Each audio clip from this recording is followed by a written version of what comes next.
Assalamu alaikum students. So here is Sadaf Manur and today our discussion topic is about periodic table, that is arrangement of elements in groups and periods.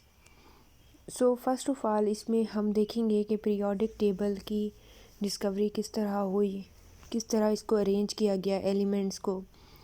118 elements हैं, उनको किस तरह से किस arrangement में किन रोज़ में हमने अरेंज किया ताकि उनकी प्रॉपर्टीज़ भी रिपीट होती रहें, डिफरेंट कंसेप्ट्स हमें मिले पीरियोडिक टेबल से रिलेटेड। उनको फॉलो करके एलिमेंट्स को जो अरेंज किया गया उस फ्रेमवर्क को क्या कहते हैं, पीरियोडिक टेबल कहते हैं।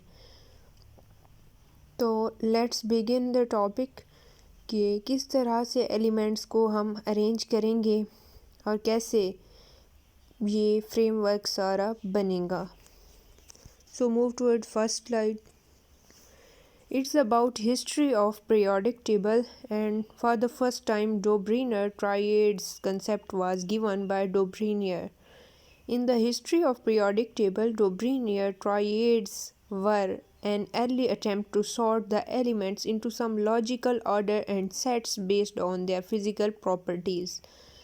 तो डोब्रीनर एक साइंटिस्ट था, उसने ट्राइएड्स का कंसेप्ट दिया। उसने जो है कहा कि प्रॉपर्टीज़ हर 3 एलिमेंट के बाद रिपीट होती हैं, और अगर हम फर्स्ट वाले और लास्ट वाले मतलब पहले और तीसरे एलिमेंट का सम करें प्रॉपर्टीज़ का तो दरमियान वाले के इक्वल आता है। इस प्रोसेस के थ्रू जो है 53 एलिमेंट्स जो हमने क्लियर कर लिए, और 53 एलिमेंट्स उस टाइम तक डिस्कवर हुए थे, अभी नाउन थे, बाकी अभी डिस्कवर नहीं हुए थे। तो ये कंसेप्ट डोब्रीनर ट्राइएड्स का उन पर वैलिड था 53। फिर जैसे जैसे वक्त गुज़रता गया, वक्त गुज़रने के साथ एलिमेंट्स की तादाद में इजाफ़ा होता गया, तो at the end 92 natural elements थे और बाकी आर्टिफिशियल डिसइंटीग्रेशन से पैदा किए गए थे। टोटल एलिमेंट्स कितने थे, 118 थे। सो ये कंसेप्ट जो है ट्राइएड्स का वो क्या था कि जैसे लिथियम का एटॉमिक मास 7 है तो पोटाशियम का 39 है। अब इनकी जब हम एवरेज लेते हैं, अरिथमेटिक मीन लेते हैं, तो वो सोडियम के मास के इक्वल आता है। इसी तरह कैल्शियम और बेरियम को जब हम एटॉमिक मास इनका लेते हैं, रेशो मीन इनका जब हम लेंगे तो स्ट्रॉन्शियम के इक्वल आएगा। सिमिलरली जब क्लोरीन और आयोडीन को इक्वल मतलब करेंगे मीन, तो वो ब्रोमीन के इक्वल आएगा। लेकिन ये कहाँ तक वैलिड था, 53 एलिमेंट्स तक। उसके बाद क्या हुआ, इसको रद्द कर दिया गया। फिर नया कंसेप्ट आया जब नए एलिमेंट्स डिस्कवर हुए। तो नेक्स्ट कंसेप्ट क्या था, न्यूलैंड ऑक्टेव्स। न्यूलैंड ने ऑक्टेव्स का कंसेप्ट दिया। इसके मुताबिक हर 8 एलिमेंट फर्स्ट एलिमेंट की प्रॉपर्टीज़ को रिपीट कर रहा होता था।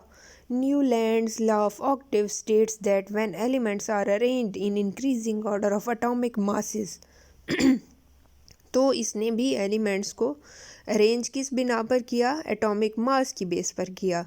The properties of every 8th element starting from any element are a repetition of properties of starting element. Law of octaves was true only for elements up to calcium.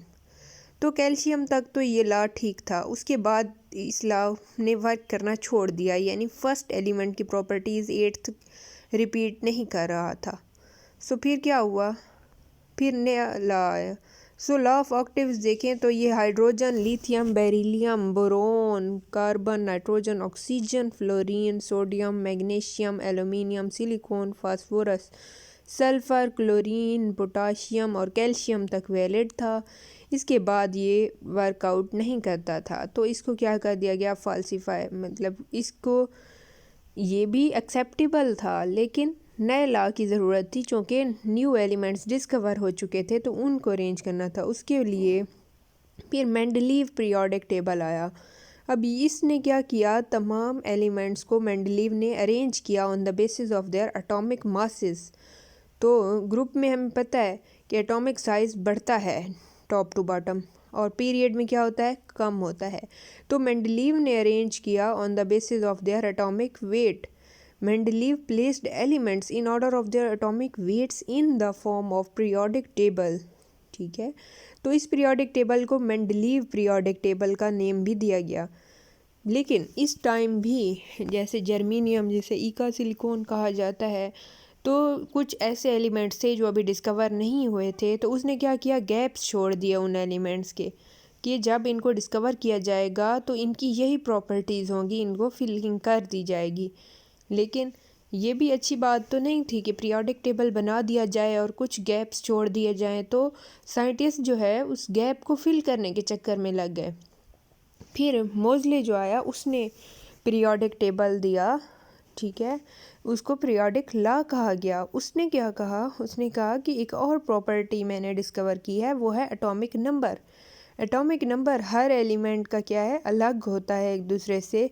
Atomic weight repeat हो जाता है isotopes में same, लेकिन atomic number different है। Atomic number basically अब क्या है, atomic number हम प्रोटॉन नंबर को कहते हैं, जी से रिप्रेजेंट किया जाता है।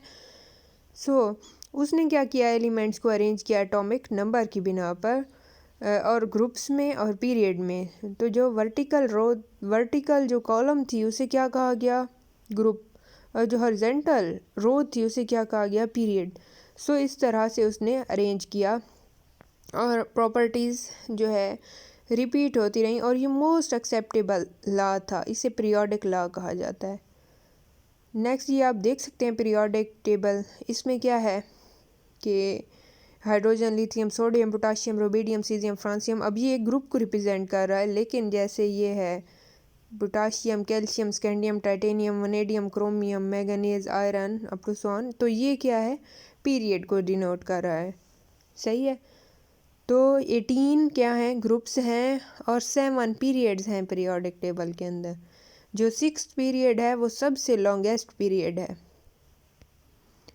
ग्रुप देख लेते हैं in chemistry. A group is a column of elements in the periodic table of chemical elements. There are 18 groups in the periodic table. और एफ ब्लॉक कॉलम्स जो हैं नीचे जो शो किए गए हैं, सिलेनियम से लेकर थोरियम और ये वाले एक्टिनाइड, लेंथेनाइड, ये जो हैं इनको कहता है नेम नहीं किया गया। तो ये क्या है, lanthanide, actinide series F block elements हैं। इनके एफ ब्लॉक फिलिंग के केस में होते हैं, तो इनको यहाँ पर हमने मेंशन नहीं किया गया। ये थे हमारे पास ग्रुप्स। उसके बाद पीरियड्स क्या हैं, period in the periodic table is a row of chemical element. All elements in a row have the same number of electron shells.